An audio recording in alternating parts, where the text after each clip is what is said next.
السلام علیکم ورحمۃ اللہ وبرکاتہ۔ 15 مارچ 1986 کو غلہ منڈی پشاور صدر میں حضرت شاہ صاحب نے بیان فرمایا تھا، تو آئیے سنتے ہیں۔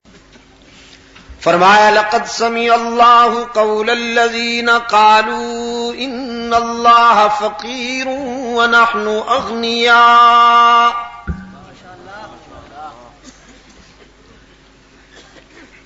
لقد سمع اللہ قولا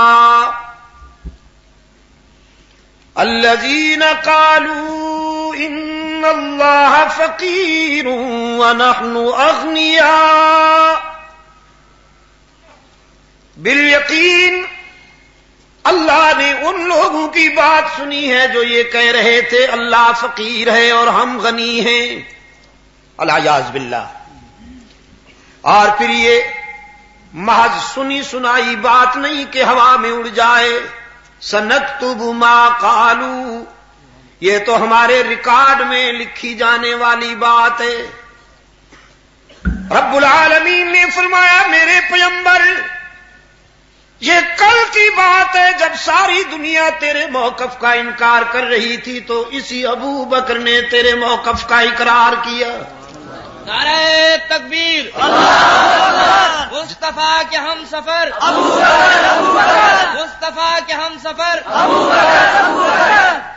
جب کہا جا رہا تھا لا تنفقوا علی من عند رسول اللہ حتی ينفضوا، سوشل بائیکاٹ کر دیا جائے، پیغمبر اور اس کے چاہنے والے معاشی بدحالی کا شکار ہو کر چل نہ سکیں، لیکن یہی ہے جس نے اپنا سب کچھ آپ کے مشن پر قربان کر دیا۔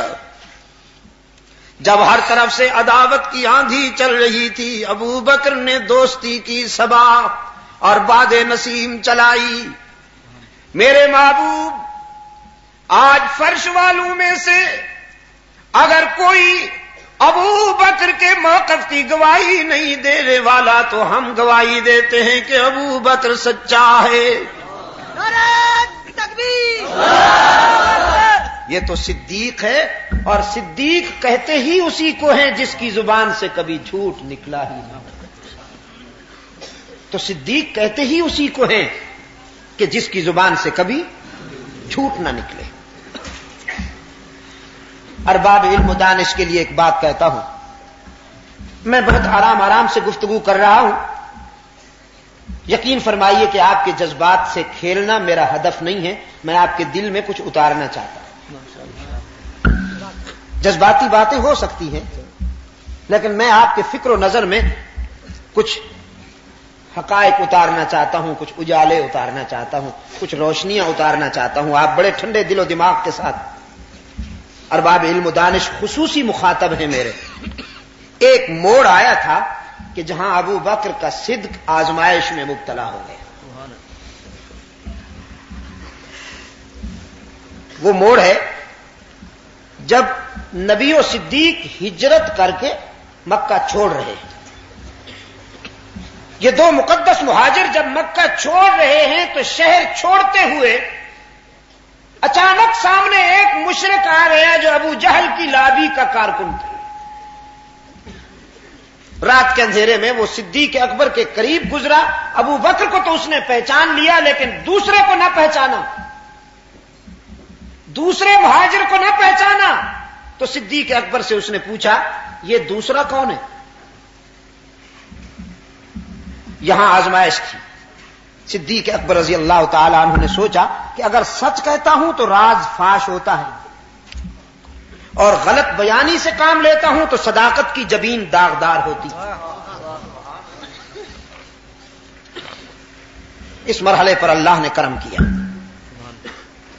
اور فراست نے فوراً جواب ڈھونڈ لیا۔ سیدنا ابو بکر صدیق رضی اللہ تعالی عنہ نے فرمایا یہ جو دوسرا میرے ساتھ ہے یہ راستہ بتانے والا،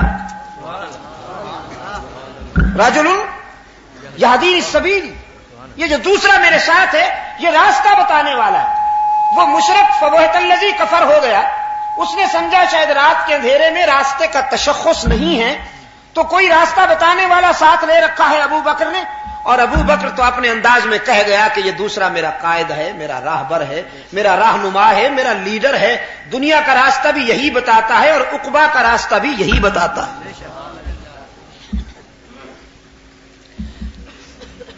صحن مسجد نبوی میں اللہ کے رسول کی صدائے دل نواز گونجی، جو اللہ ہمیشہ تمہیں دیتا ہے وہ آج تم سے کچھ مانگنا چاہتا ہے، کچھ لیتا ہے تو لاؤ جو کچھ لا سکتے ہو۔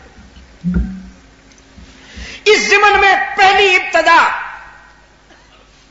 ترغیب کے طور پر سیدنا فاروق اعظم رضی اللہ تعالی عنہ نے کی، جنہوں نے اپنے مال و متاع کا نصف حصہ اللہ کے دین کے لیے قربان کر دیا۔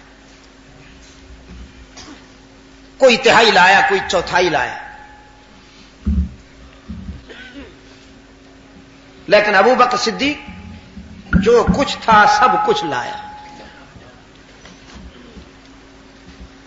ملک و یمین و درہم و دینار و رخت و جنس۔ اقبال کہتا ہے نا، وہ چیز جس سے چشمے جہاں میں ہو اعتبار، ہر وہ چیز کے جو ورتا امکان میں تھی وہ سب کچھ صدیق اکبر لائے ہیں منزل عشق پر۔ یہاں تک کہ لباس بھی پرانا پہن کر آئے، نیا لباس اللہ کے رسول کی خدمت میں پیش کر دیا۔ بٹن کی جگہ ببول کے کانٹے چبھے ہوئے تھے صدیق اکبر رضی اللہ تعالی عنہ کی قمیص پر۔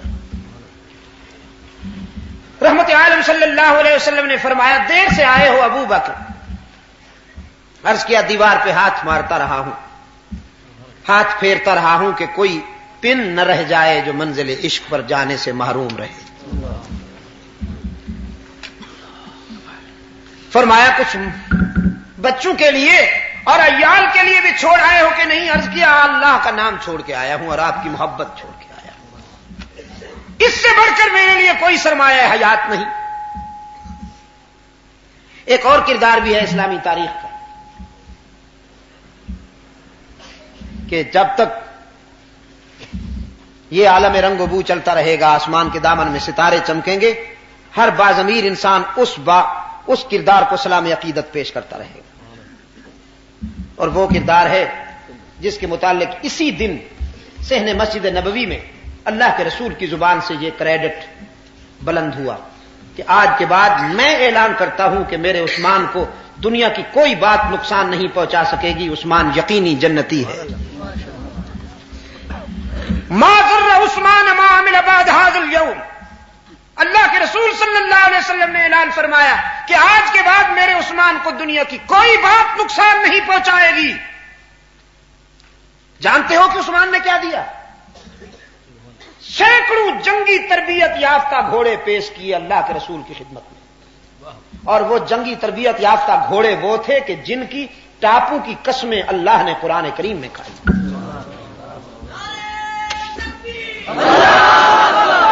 عزیز دوستو، عصر حاضر کا F-16 اتنا اہم نہیں ہے۔ F-16 کا نشانہ خطا ہو سکتا ہے، لیکن وہ جنگی تربیت یافتہ گھوڑے جب حملہ آور ہوا کرتے تھے تو اپنے سوار کو بھی بچاتے تھے، دشمن کو بھی تلاش کرتے ہوئے، روندتے ہوئے برق رفتاری کے ساتھ نکل جاتے تھے۔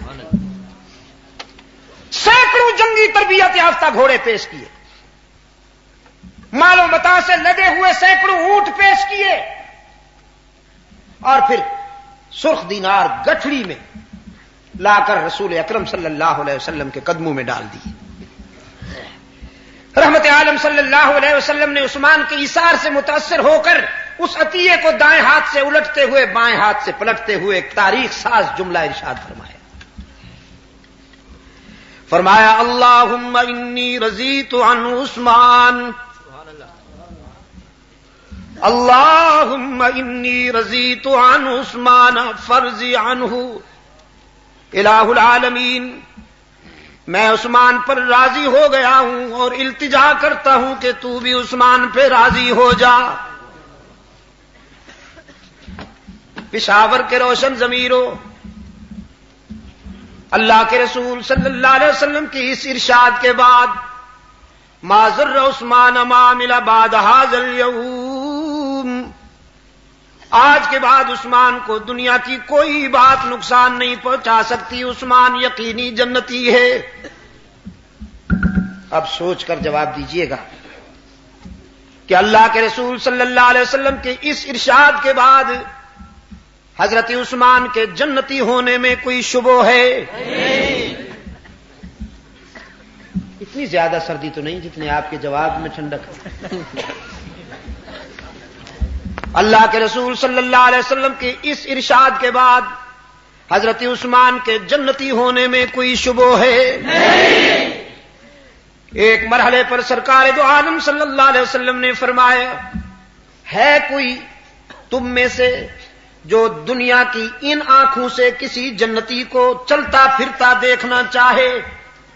صحابہ نے عرض کیا، اللہ کے رسول ہم سب چاہتے ہیں۔ فرمایا، تم میں سے جو شخص یہ چاہتا ہے کہ وہ دنیا والی آنکھوں سے کسی جنتی کو چلتا پھرتا دیکھے، فَلْيَنْظُرْ إِلَىٰ عثمان، وہ عثمان کی طرف دیکھ لے۔ نعرہ تکبیر، ناشر القرآن عثمان، جامع القرآن عثمان، رفیق فی الجنان عثمان۔ عثمان کے جنتی ہونے میں اب کوئی شک ہے؟ نہیں۔ اور اب اگلا سوال بھی سوچ کر جواب دیجیے گا۔ اللہ کے رسول کے اس ارشاد کے بعد جو عثمان ذوالنورین کو خائن، اقربا پرور اور بیت المال میں خرد برد کے الزام لگا کر جنتی نہیں سمجھتا، اس بدبخت کے جہنمی ہونے میں بھی کوئی شبہ ہے؟ جزاک اللہ۔ میں نہیں کسی سے متاثر ہوتا کہ صاحب رائٹر بڑے عمدہ ہیں، ادب اور انشاء میں بڑی شائستگی ہے، جملے بہت عمدہ لاتے ہیں اور کتابوں کی بائنڈنگ بڑی عمدہ ہے، ٹائٹل بہت خوبصورت ہوتے ہیں۔ نعرہ تکبیر، دشمنان صحابہ، دشمنان صحابہ۔ پہلے بتایا تو کرو کہ تم کون سا نعرہ لگوا رہے ہو۔ ہاں سنیے میرے عزیز، سنیے، اگر آج آپ نعرے کم لگائیں اور میری بات زیادہ توجہ سے سنیں تو میں ممنون ہوں گا۔ میری بات توجہ سے سنیں، میں نہیں متاثر ہوتا ان پروفیشنل رائٹر، دو دو ٹکے کے مفکر، یہ بازار کی جنس جو خوبصورت کتابیں، حسین ٹائٹل، ایڑی ترچھی تحریریں لے کر بک سٹال سجائے بیٹھے ہیں، میں ان سے متاثر نہیں ہوتا۔ میں صاف کہہ دینا چاہتا ہوں، مجھے نہیں معلوم آپ کے جذبات کیا ہیں، لیکن صدر محترم میں صاف کہہ دینا چاہتا ہوں، اس امت میں کوئی چاہے کتنا بڑا کیوں نہ ہو، لیکن صحابہ سے بڑا کوئی نہیں اس امت میں۔